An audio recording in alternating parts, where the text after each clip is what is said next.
Hello नमस्कार SSC के जावाजो कैसे हैं आप सभी। तो मैं केएस नरवाल आप सभी का आपके अपने परिवार SWN परिवार का हार्दिक स्वागत करता हूं। आशा करता हूं आप सब अच्छे होंगे, आपकी पढ़ाई बहुत ही मस्त चलेगी। तो प्यारे साथियों, आज हम बात करने जा रहे हैं, बहुत ही इंपॉर्टेंट बात है, ध्यान रखना। जितना सिलेक्शन इंपॉर्टेंट होता है उतना ही आपको पता है आगे चल करके आपकी सैलरी भी इंपॉर्टेंट होती है। तो प्यारे बच्चों, आज हम बात करेंगे आपका एसएससी जीडी में जब आपकी ज्वाइनिंग होगी, यानी कि जब आप ट्रेनिंग पे जाओगे तो आप किस बैंक का अकाउंट नंबर लगाएं, कौन सी बैंक में आपका खाता होना चाहिए, कौन सी बैंक में आपका खाता नहीं होना चाहिए, किन किन गलतियों का सामना आपको करना पड़ेगा उसमें, जिससे आप गलतियों से बचें, उस बात को हम इसमें आपका समझाएंगे। ध्यान रखना, क्योंकि सबसे इंपॉर्टेंट होता है, यदि आपने थोड़ी सी भी गलती यदि आपने कर दी तो आपकी सैलरी भी नहीं आएगी। ध्यान रखना इस बात को, सैलरी में आपका डिले हो जाएगा और डिले नहीं होना चाहिए, ये बात भी ध्यान रखना, क्योंकि ऐसा कोई भी नहीं है कि जो करोड़पति हो। बहुत नॉर्मल फैमिली, गरीब फैमिली से आप आते हो, यानी कि काफ़ी बच्चे आपके आते हैं, सभी सभी वर्गों से आपके आते हैं, तो यानी कि आपका टाइम टू टाइम आपका सैलरी भी आनी चाहिए, ये बात भी होती है। तो इसके लिए हम आपका जानेंगे वीडियो में, तो वीडियो के लास्ट तक बने रहेगा। यदि वीडियो आपको पसंद आती है तो प्यारे बच्चों चैनल को सब्सक्राइब करते को कीजिएगा। कोई भी डाउट आपका यदि होता है प्यारे बच्चों तो आप हमें कॉन्टैक्ट कर सकते हैं 9557807448। कोई भी डाउट हो, किसी भी डॉक्यूमेंट से रिलेटेड हो, कैसा भी कोई भी आपको डाउट हो तो आप हमसे पूछ सकते हो। प्यारे बच्चों, हम बात करने जा रहे हैं, आपको पता है आपके फिजिकल एक आध दो जाकर आपका 8 दिन तक के आपके फिजिकल और रहेंगे, आपके 8 तारीख तक फिजिकल और होने आपके। तो उसके बाद आपका सीधा आपका क्या नाम है, रिजल्ट आएगा। रिजल्ट के बाद आपकी सीधी क्या नाम है, आपकी ट्रेनिंग होगी, आपको उसके बाद सीधा ज्वाइनिंग हो जाएगा, उसमें तो कोई दिक्कत है नहीं। अब बात ये आती है आपकी साथियों कि किस बैंक में आपका खाता होना चाहिए, क्योंकि सैलरी भी इंपॉर्टेंट है। अब किस बैंक में खाता होना चाहिए, किस बैंक में नहीं होना चाहिए, वो ध्यान रखिए।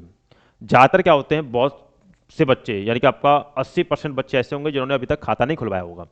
कुछ बच्चे ऐसे होंगे जिन्होंने खाता खुलवाया होगा, कुछ बच्चे खाता खुलवाया होगा, तो कुछ बच्चे ऐसा होते हैं स्कॉलरशिप के लिए खाता खुलवाते हैं।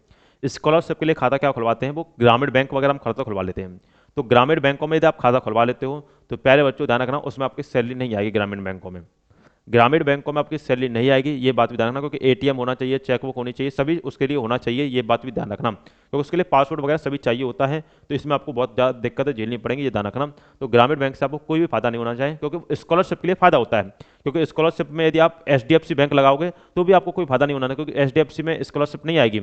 इसका रीजन होता है, जब आपका खाता ही आपका 10,000 या 5,000 का है तो फिर आप भाई अमीर खानदान से आओगे, फिर आपको स्कॉलरशिप देगी क्यों सरकार।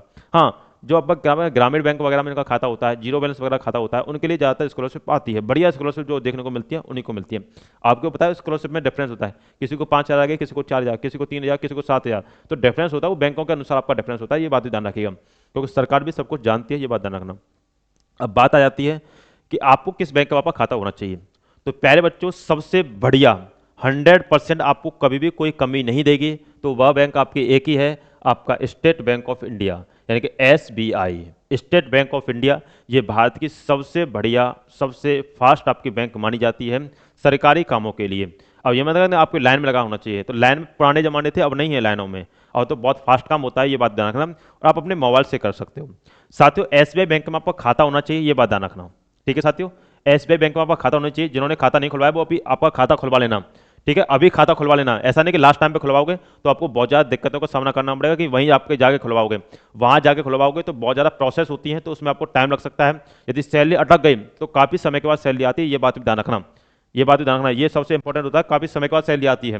तो SBI जब काफ़ी समय के बाद सैलरी आ गई तो आपका माइंड से भी आपका डिमोटिवेट होते हो, ये ध्यान रखना। तो SBI में खाता होना चाहिए, और खाता अभी खुलवा लेना, ये ध्यान रखना।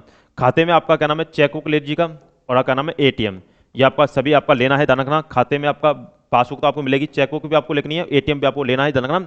चेकबुक ATM आपका सभी उसमें काम होगा, ये ध्यान रखना।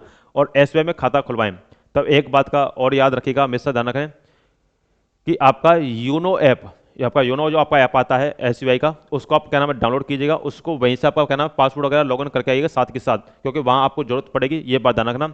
अगर वहाँ जाके खुलवाओगे तो फिर दिक्कतें आपको झेलनी पड़ेंगी, ये बात ध्यान रखना। SBI सबसे मेन है। हाँ, किसी का यदि बैंक ऑफ बड़ौदा में है तो कोई दिक्कत नहीं, बैंक ऑफ बड़ौदा में आपकी सैलरी आती है, उसमें भी आपको कोई दिक्कत नहीं। लेकिन मैंने आपको बताया, कभी भी आपको कोई भी दिक्कत नहीं झेलनी पड़े, इसके लिए अपनी प्रायोरिटी 100%, यदि किसी का बैंक ऑफ बड़ौदा में है भी है तो भी आप SBI में खुलवाइए। अब बात आती है कि SBI में खाता तो हम खुलवाएं, कितने तक का खुलवाएं, तो कोई भी दिक्कत नहीं, जीरो बैलेंस का खुलवाओ, 500 का खुलवाओ, क्या नाम है 1,000 का खुलवाओ खाता, कोई भी दिक्कत नहीं है। यदि आप वर्तमान में खुलवाओ, पहले आपका जीरो बैलेंस का है तो कोई दिक्कत नहीं है। अब यदि वर्तमान में खुलवाओ तो आप 500 हज़ार खुलवा लेना, यानी कि सैलरी अकाउंट जो आपका होता है उसको आप खुलवा सकते हो, ध्यान रखना।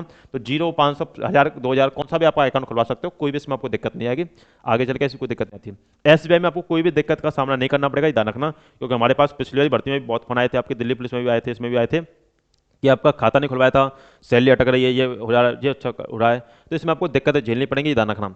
आपको भी पता है सैलरी का प्रोसेस होता है आपका, ट्रेनिंग जब आप करते हो तो ट्रेनिंग के 2 महीने की सैलरी एक साथ आती है। पहले स्टार्टिंग के जो 2 महीने होंगे, स्टार्टिंग के 2 मंथ्स जो होते हैं आपके, उसकी सैलरी आपकी एक साथ आती है। सैलरी आपकी एक साथ आएगी, स्टार्टिंग के 2 मंथ की एक साथ आएगी, फिर आपका 1 बाय 1 आपका महीनेदारी आपकी आती है। महीनेदारी आपकी आती है कि आपका पहले स्टार्टिंग के 2 मंथ की आपकी एक साथ आएगी, ये ध्यान रखना। तो मैंने आपको बताया केवल केवल खाता किस में खुलवाना है, एसबीआई में। एटीएम कार्ड भी लेना, खाता भी लेना, खाता बैंक आने का जो होता है आपका, और चेकबुक भी साथ में लेना। चेकबुक सबसे इंपॉर्टेंट होती है, जब याद रखना। तो तीनों ही आप साथ में लीजिएगा, और योनो ऐप पे अपना क्या नाम है अकाउंट खुलवाइएगा, उसमें आपका बैंक के साथ ही वही खुल जाता है, आपको कोई दिक्कत नहीं आती है।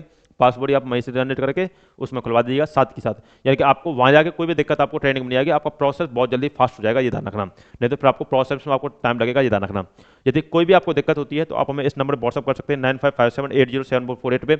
यदि आपको ये इन्फॉर्मेशन यदि आपका इन्फॉर्मेटिव लगी हो तो प्यारे बच्चों आप हमारे चैनल को सब्सक्राइब कीजिए। चलिए सर, धन्यवाद, बाबा टेक, गॉड ब्लेस यू, जय हिंद, जय भारत।